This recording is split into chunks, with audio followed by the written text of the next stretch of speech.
So the state has collapsed. There is no state.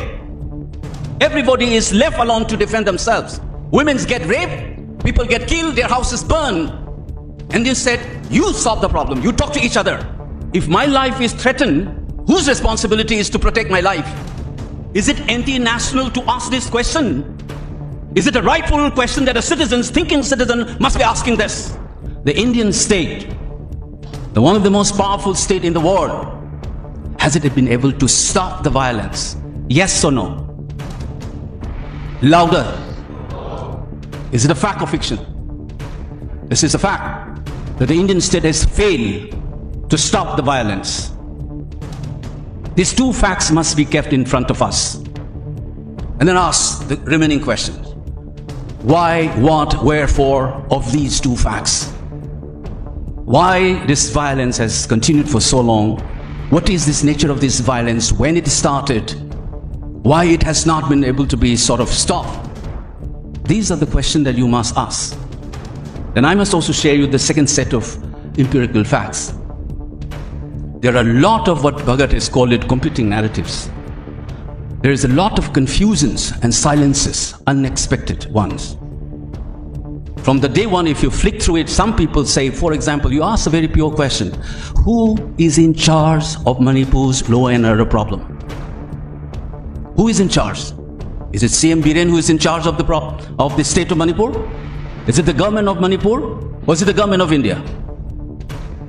Who is in charge of Manipur? Do we have a clear-cut answer on this? Why is that? In a federal structure like this, why we are not able to say that Sri Biren Singh and the government of Manipur is in charge of the law and order situation in Manipur? Because right from the day one, a confusion has been created. You said Article 355 has been imposed. And some later on then people say it is not. When the top journalist in this country is giving lectures on media saying that 355 has been imposed, and after some time you realize that it is not, then you also ask, was the DCP removed by the government of Manipur, or is it on the advice and instruction of the New Delhi? Do you have a clear picture on this? Who's sending these armed forces? Is it a requisition from the state government requesting the union government to send the army or the defense forces or security forces, or is it the government of India who are sending these forces without those advice? Have we asked this question ever? We don't know. The Home Minister says on the floor of the parliament that the CM is cooperating. What does that mean? Jo kahega wo karega. Wahi cooperation hota hai ki nahi? So who's calling the shot? Is it our own representative who swear by Indian Constitution as MLAs and ministers? Are they in charge of it? Or is it New Delhi in charge of it? Or is there a jugalbandi between these two and creating a confusion so that this violence can continue? Do we ask these questions? No, you are very good at blaming Biren, Manipur government, you are interested, Maitai government, Biren, and you become a target without even clarifying these issues, whether he is actually in charge of the state of Manipur or not. On the other hand, are you able to blame the government of India? No, because there is a facade of a government there, so they will say that this is the state government. We are caught, not only in violence, but in these confusions. Saying something, doing something else, and we keep on waiting.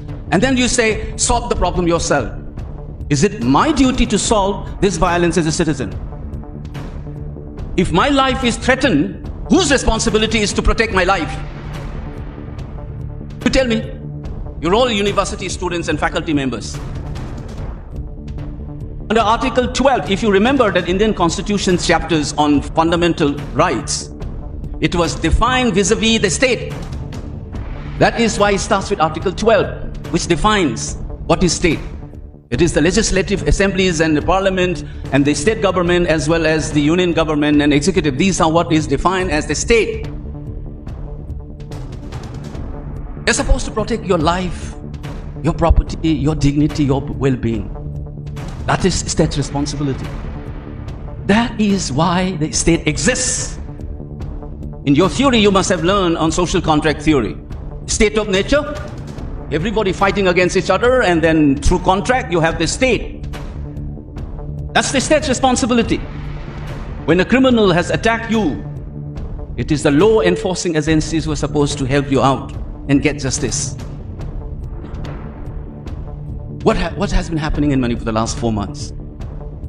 Everybody is being left alone to defend themselves. There is no state. It is the villagers. You can see any damn newspapers and media houses in this country flagging these facts, that there are village guards defending their villages. Is this state forces? Are these state agencies or civilians or the non-state actors? So the state has collapsed. There is no state. Everybody is left alone to defend themselves. Women get raped, people get killed, their houses burned. And you said, you solve the problem, you talk to each other. Is this the way the state behave? What are we talking about? You learn in political science theories, in law and human rights, in Supreme Court, Parliament, Assembly, government. What are they supposed to do? They are supposed to protect your life as a citizen. And you say you talk to each other and resolve. That's why in one of my articles, if you have read, I call it as a Hobbesian world. Nothing like this has happened in India. This is not your normal communal riots. People are armed to the teeth and defending themselves, their villages. And the media in this country of a democracy is celebrating the fact that citizens are armed and defending themselves. And you think there is court, there is army, there is police, there is government, there is a prime minister, there is a CM. When the state is supposed to be there for you, when the state is nowhere, and your media is talking about it day in, day out. That statelessness is a reality in Manipur. You're left alone to defend your life.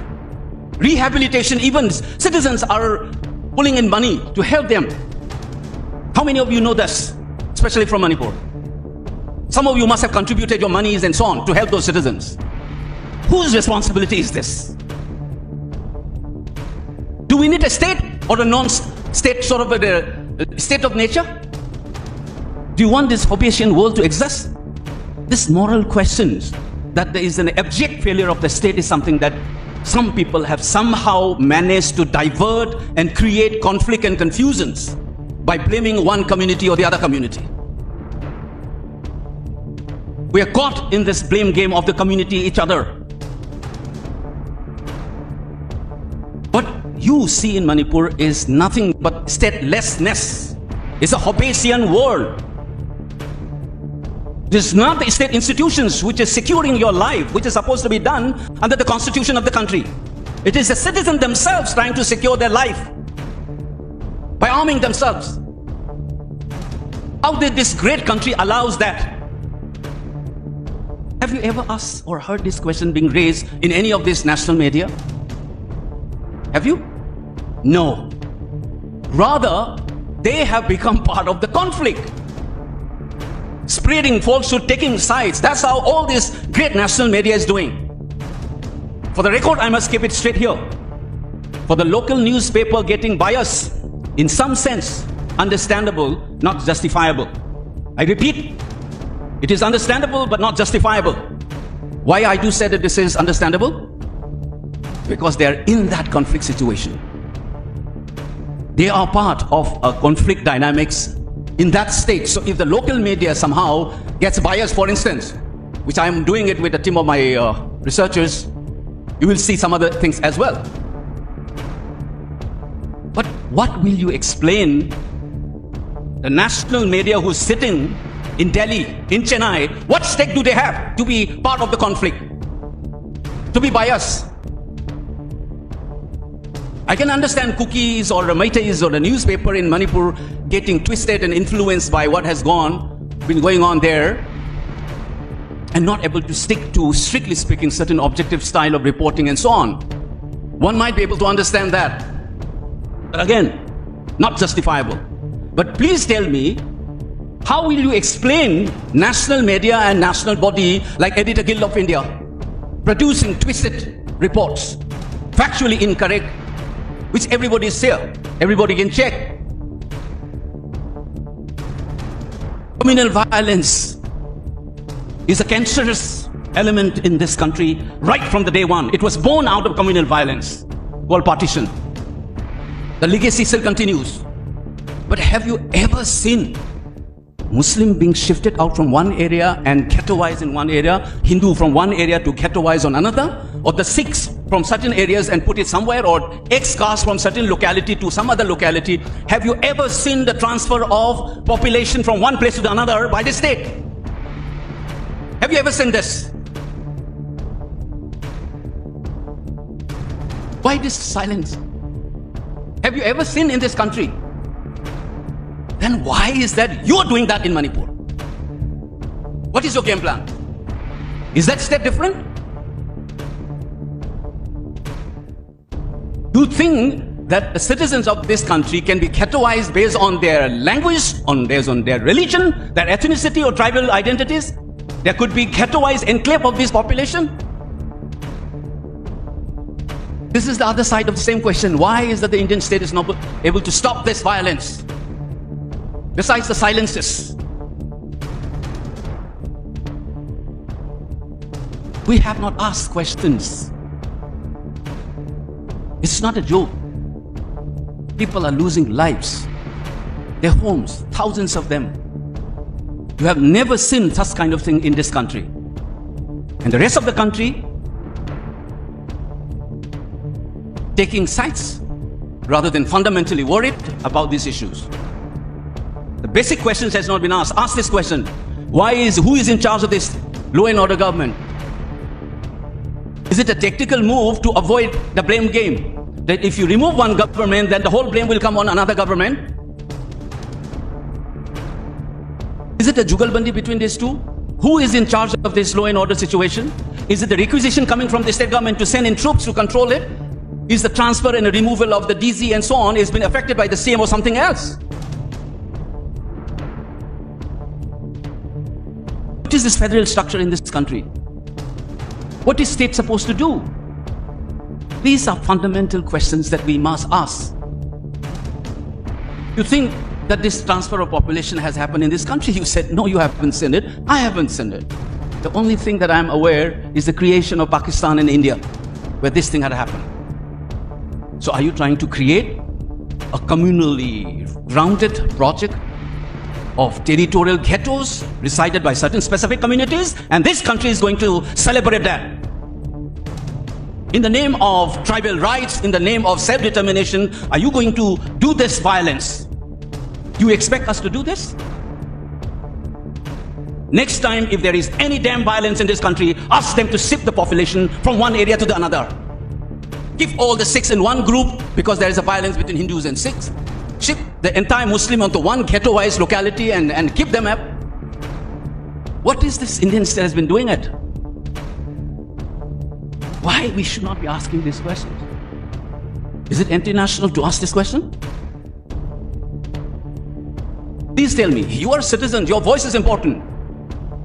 Is it anti-national to ask this question? Is it a rightful question that a citizen, thinking citizen, must be asking this? Begin asking these questions. It's too much. 4 months. Look at those people. I have seen one guy who was talking from a relief camp. It hits here. He says he wants to commit suicide. You and I can go back after this meeting and sleep in a proper place. We'll not miss our dinners. There are thousands of them, 60, 70,000 people without homes in Manipur now.